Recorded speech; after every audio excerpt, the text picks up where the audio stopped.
nzambe penza abatela abakisa eleli nake koluka na mobali bapolisier bazokanga biso toyebi eloko te bakokanga biso réponse eza te.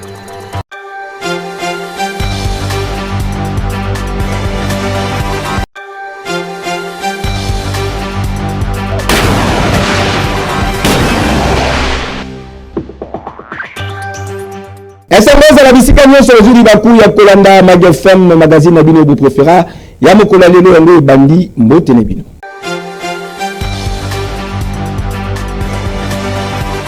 Répondant à l'invitation ya homologue na ye Uganda sekolo bake lebi leki mokonzi mboka Félix Antoine Tshisekedi Tshilombo a participé qui na investiture et prestation ya serment ya président Ougandais Yoweri Museveni. Retour en image. Site Kololo na Kampala ezalaki décoré na ba couleur ya drapeau national po yambaki lobeleki cérémonie monene ya prestation ya serment pe investiture ya président ya Uganda Yoweri Museveni. En séjour na capitale ougandaise Mfumu Yekolo, République démocratique du Congo, son excellence Félix Antoine Tshisekedi Tshilombo Fachi Beton azalaki moko parmi ba hôte de marque na cérémonie Oyo.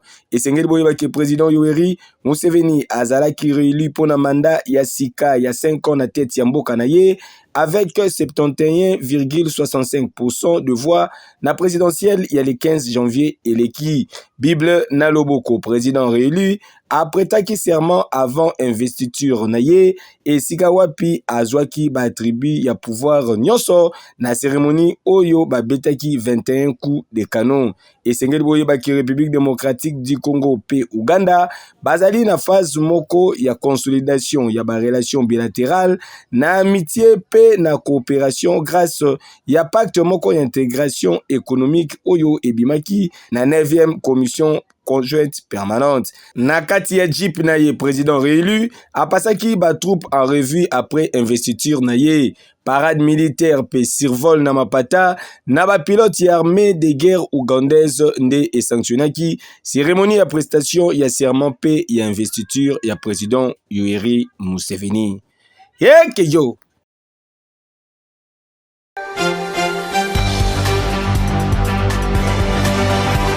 Nana Iba Babis ya Trans Academy Sengeli Bakilobi leki directeur général na yango azalaki liboso ya Béli du peuple na chambre basse ya parlement. Honorable président, honorable membre du bureau, très chers collègues, j'étais d'abord à remercier mon collègue professeur André Mouchogo pour sa question orale avec débat adressée à monsieur le directeur général de Trans Academy. Mais aussi j'étais à remercier le directeur pour sa disponibilité, c'est très important. Mais honorable président, avant de poser mes questions, j'ai une observation par rapport à ces deux questions d'aujourd'hui. Il se pourrait, honorable président, qu'il y ait une légèreté dans le traitement de ces questions. Vous avez compris avec moi que l'attitude des honorables députés n'a pas été très positive à la question d'actualité de la façon qu'elle a été traitée au niveau du bureau. Honorable président, je suis avec cette question orale avec débat, adressée à monsieur le directeur général de Trans Academy. J'ai bien exploité la question, mais aucune disposition constitutionnelle, ni disposition du règlement derrière, ne figure sur cette question, honorable président. Honorable président, nous nous posons la question, est-ce qu'il y a du sérieux au niveau du bureau de TID? Honorable président, nous voudrions que ce bureau puisse travailler d'une façon efficace et que ce soit la dernière fois, honorable président, parce que ça ne nous honore pas. Honorable président, je veux être clair. Nous honorons ici la vision patriotique du chef de l'État, Félix Antoine Tshisekedi Tshilombo, qui est la haute autorité politique de l'Union sacrée de la nation. Il a acheté des centaines de bus pour nos étudiants. Sa tribalisme, sa clientélisme, même sa favoritisme pour toutes les provinces, y compris même mon université adventiste de Lukanga Konom et Niluk. Mais cette belle énergie, honorable président, est piétinée par ses propres agents.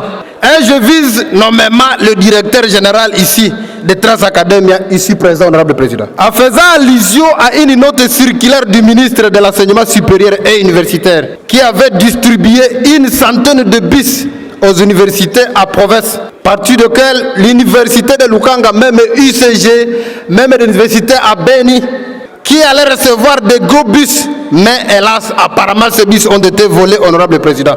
Ma question est simple, monsieur le directeur. Où sont ces gros bus? Où sont ces gros bus?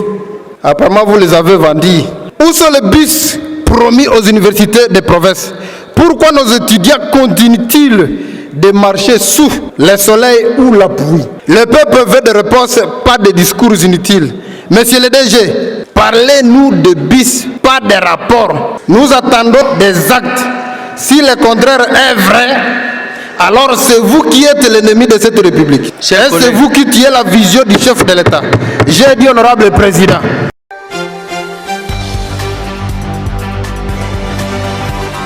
Non convaincu na ba réponse ya ba élu ya Kinshasa et Sebeli boye bake ministre ya ITP azalaki lobby eleki kuna et Sebeli boye bake question orale azalaki transformée en interpellation. Et honorable président, honorable député, membre du bureau et honorable député. Assemblée provinciale ya ville ya Kinshasa et consacré qui large partie à séance plénière naye lobby eleki na situation ya infrastructure et travaux publics na cadre ya renforcement ya contrôle parlementaire. Les travaux tant qu'il n'y a pas d'études. Et ça c'est une responsabilité que nous avons au niveau de la ville parce que vous nous avez fait confiance en nous nommant en charge des infrastructures, ministre en charge des infrastructures et travaux publics. C'est une responsabilité que nous avons.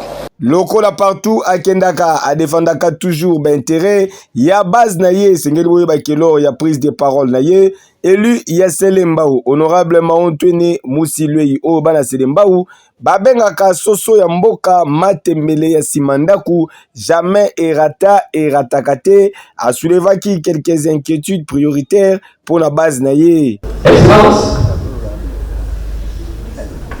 il y a de cela une année et demie passée, depuis le 24 novembre 2024, que vous nous avez invité de participer au lancement des travaux de l'avenue X24, tronçon compris entre Mola et Ibel, dont le projet devrait être exécuté pour une durée d'une année. Où en sommes-nous avec ces projets? On nous a dit, là-bas passé venir, jeter les moellons. Mais est-ce que les moellons là, ils ont servi, ils ont, tous les alliés, on s'en a pas continuer. Les travaux, ils ont arrêté. Donc, il y a eu Marc Perez. Alors, ça va se faire ni. Tout à l'heure, nous avons dit que c'est à part l'eau, dans l'équipe, merci. Si le lot a 1 kilomètre réalisé là, à Séréba, automobile, pas à Séréba, on va tourner, par ici, on a tout. Est-ce que Séréba, on les a commis à part, il y a eu la Kinshasa, on va s'en bénéficier de la Manzelato, Nini. Merci. Si on dit Séréba, on les a dit, on va bénéficier de la Manzelato. Merci. Si on va la salle, on a la Séréba, alors, non, c'est que la maille. Merci.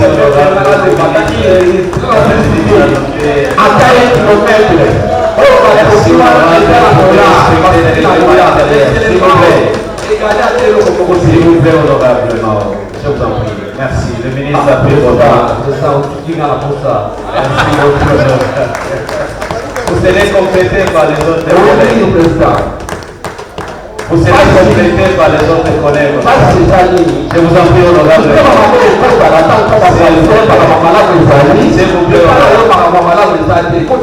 honorable. Je vous en prie, honorable.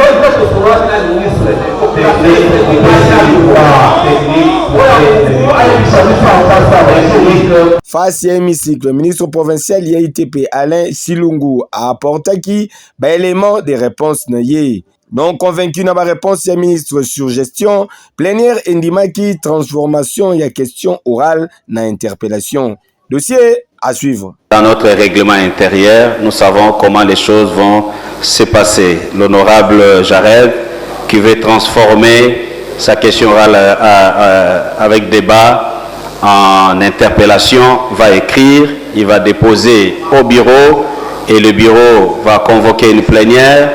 Il passera pour présenter et solliciter n'est-ce pas, l'approbation après débat du bureau et enfin le ministre sera invité. Le règlement dit si l'objet de l'interpellation est approuvé après débat, elle est inscrite en priorité au calendrier des travaux. Nous avons le règlement intérieur que nous avons suivi et les choses sont claires.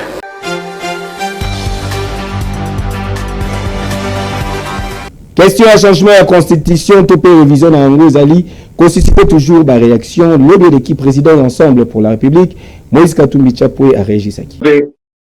Je n'aime pas entendre ces mots-là, le changement de la constitution, parce que il y a un temps pour tout. Nous avons une très bonne constitution. Vous faites votre mandat, 5 ans ou 10 ans après, vous partez. Donc, le président de la République a fait ses 2 mandats, je crois que c'est en 2028. Il doit savoir qu'il y a une vie après la politique. Les gens qui vont changer notre constitution, ils seront les ennemis du peuple congolais. Ils seront responsables de la balkanisation de notre pays. Est-ce qu'aujourd'hui, on a besoin de changer la constitution? On n'a pas besoin de changer la constitution ou changer quelques articles, non. Le problème aujourd'hui, premièrement, c'est la paix. Comment est-ce que nous allons retrouver la paix? 2, le social de la population. 3, les infrastructures. Il n'y a plus de routes. Il n'y a plus de routes dans notre pays. Les hôpitaux existent que de nom. Donc, pour moi, toucher à la Constitution, ce sont des gens peut-être qui sont en train d'être hantés par le diable et ils seront responsables.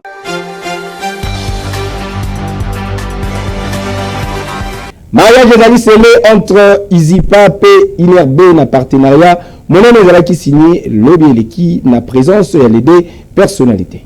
Ah oui, oyo zali étape ya sika, oyo euti kozala franchi na renforcement ya coopération entre monde scientifique et enseignement supérieur na République démocratique du Congo. Institut national de recherche biométrique INRB en sigle, P Institut supérieur d'informatique, programmation et analyse ISIPA en sigle, ba signé officiellement mokolo ya vendredi 8 mai 2026 convention ya partenariat portant création ya master spécial na bioinformatique. Cérémonie ya signature ezalaki organisée na climat moko marqué na volonté commune pour na promouvoir innovation scientifique et technologique. Botika na yebisabino kelekaki kitoko avec un pacte pédologie na présence ya plusieurs personnalités académiques et scientifiques. Lokola Yemoko, le président directeur général ya ISIPA, les PDG Martin et Kanda Odimba, les Boïka, les Beto et enseignement supérieur l'héritier du trône. Tout le monde qui peut les sous présence, il y a DG, il y a INRB, les docteurs Jean-Jacques Mouyembe, figure emblématique, il y a recherche biomédicale en Afrique. À travers collaboration stratégique Oyo, les deux institutions, Bazali Kolinga ko conjurer d'expertise respective Nabango, afin ya ko développer formation moko spécialisée, Oyo et ko répondre na exigence actuelle dans le secteur scientifique et technologique. Prenons parole DG ya INRB, le docteur Jean-Jacques Mouyembe, à Talisaki, importance et partenariat Oyo. Nous pouvons collaborer en matière de bioinformatique, mais c'est à ISIPA d'avoir donc les capacités académiques, n'est-ce pas, pour porter un titre. Natournaye, les Boïka, les Bétons et enseignement supérieur, l'héritier du trône PDG Yaisipa, Martin et Kanda Odimba, Azalaki Nabamo, juste. Au niveau de la bioinformatique, c'est une denrée qui est consommée partout dans le monde et dont on ne trouve pas toujours les institutions prévues pour cette formation. C'est vraiment un héritage que nous pouvons léguer aux générations futures. Et Sengeli Boyeba était futur master spécial en bioinformatique et ils allaient offrir formation moko conforme à standards internationaux combinant enseignement théorique, travaux pratiques, recherche appliquée, na immersion y environnement scientifique spécialisé. Viens jaloux na mama eyenga awa INRB na ISIPA ba réaffirmer ba engagement na bango pour na kosala na science technologie pe formation levier essentiel ya développement national. Bonyongi lisusu banoko bondi makape izipa ya PDG Martin Ekanda Odimba, l'héritier du trône oyo azali numéro 1 na République démocratique du Congo. Yango wana tobengaka ye les boïka, les bétons et enseignement supérieur. Qui dit mieux? Yo!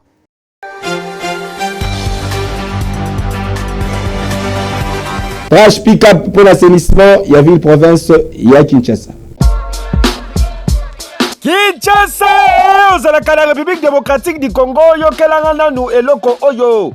Kaka ndenge na yebisaka bino ke assainissement ya ville province ya Kinshasa eza na solution ndenge pe ezali kosalama. Solution yango eza se na kombo moko Trash Pickup. Trash Pickup SRL entreprise ya mwana mboka Alain Bolela le Donald Trump congolais ezali na ba matériel ya solo pe ba personnel qualifié pour na assainir bandaku na bino, ba entreprise na bino, ba millennium sobovandi pe pour na évacuation ya ba déchets.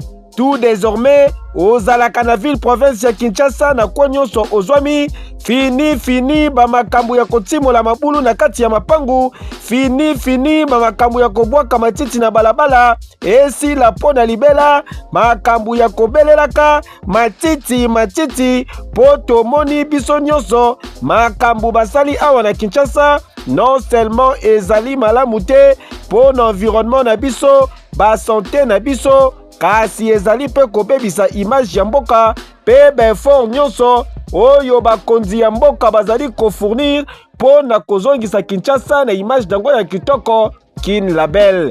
Désormais, bo contacter Trash Pickup.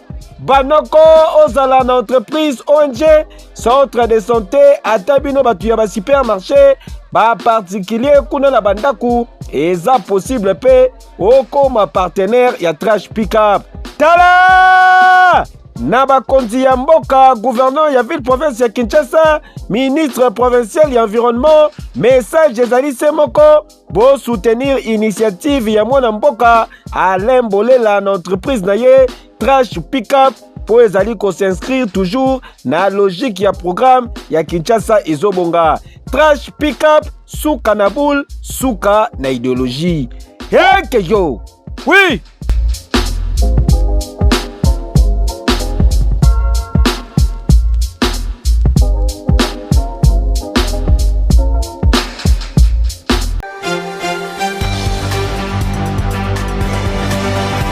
Vous avez besoin de la production Songolo Pakala, contactez FM Pro. Kinshasa, République démocratique du Congo, Congo Brazzaville, Tinangola, Boyo Kelangana nous eloko oyo. Fondation Maloua Télévision FM TV bazali ko offrir na bino ba service na bango ya qualité na ba prix moko hors concurrence. Ezala pona ba reportage, interview, tournage ya ba clip vidéo, ba production audiovisuelle, pe ba service ya ndenge na ndenge grâce ya équipe ya ba professionnel passionné, pe na utilisation ya ba matos ya solo ya dernière génération. FM Télévision azali ko créer ba contenu visuel percutant pe ya haute qualité oyo ezali adapté na ba besoin na bino. Bokanisi esili ouverture ya événement, film d'événement, conférence, ezala mariage, concert, tope d'événement Songolo Pakala. Esengeli boyeba ke mission ya FM Télévision ezali ya ko mettre en lumière ba histoire na bino pe ko transformer ba idée na bino na ba image marquante. Pour na plus de précision, bokoki kokota en contact na FM Télévision na ba numéro ezali affiché. FM Télévision, nul n'a le droit d'être heureux seul sur la terre. Qui dit mieux?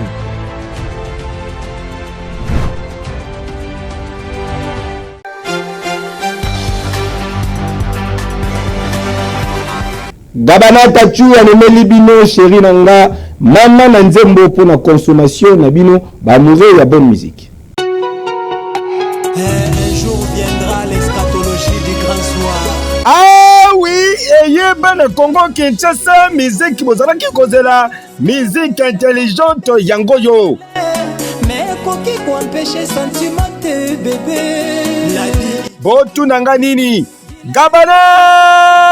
Gabana Tachou, les chouchous ya ba amoureux ya bonne musique. Aye libino chéri nanga, Zembo oyo ezali kotuta mitema ya ba amoureux nyonso ya monde entier. Ingénieur Fatou Kitoko Kanisa d'esclave na tango ya tipo tipo. Otraité na bongo te qu'il est.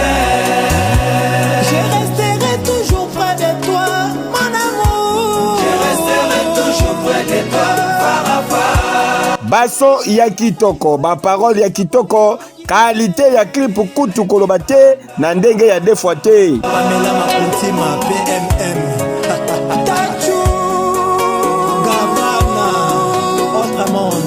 Océana fleuve bakutana me basangana te yo peli susu komi kombo ya kosangana na nga mopanzi na yo ya talongile kibanda zala na yo telefone ma chargeur na yo et je resterai toujours près de toi mon amour Farafa. Je resterai toujours près de toi qui a Chéri nanga ezali déjà disponible na ba plateforme nyonso bo consommer yango ndenge bolingi po eza miziki ya kitoko. Boyo kelanga nanu eloko oyo. Les grands Yakuza pour l'amour de son pays. Colonel Luzolo Gérard, breveté d'état-major. Chéri nanga oya motema gile nanga oya kibanda na sanga bolingo mbuma ekoyaka musika nzete na yete nga pepe menino ba plaisir kile nanga oye motema kibanda Yuri Lusaulu mon directeur d'Adingunga Yannick Let Gonzonsa kile nanga oye motema tala. En tout cas, miziki ya boye nani ya koboya yango soki motema mabete boyo kelanga lisusu eloko oyo. Simano gile na degré ya sukae makaras na bakale epimente love na composition ya bilengi osa spécialiste yo rejoindre rang ya barange ya plaisir bolingo compliqué makambo pichukala liboka pili Tachou Gabana Tachou beta bango tina suka avec Chéri nanga production oyo ezali signé le PDG Guilain Kibanga et GKS Production. Dubaï le jour J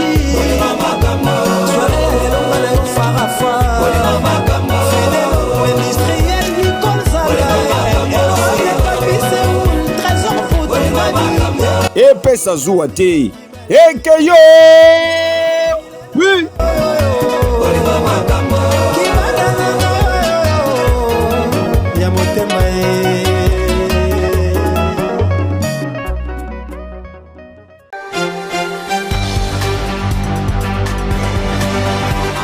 Madia Femme Mokola Melo la souka, merci pour la confiance, et fidélité, page rose. L'édition Mokola Melo Botika tout souhaité. Joyeux anniversaire à Michael Mukabe, les bébés de maman Herbie, les bébés de maman Renabo Kazali ko célébrer Mbotama na Zali ko la mabe à partir. Il y a Djorbour champagne, vous allez commettre avec un pacte pédologie, profitez bien. Na Mokolo na yo que du bonheur. Vous savez qui na ba image, vous pesa. Merci mingi la Fortina Mayangi.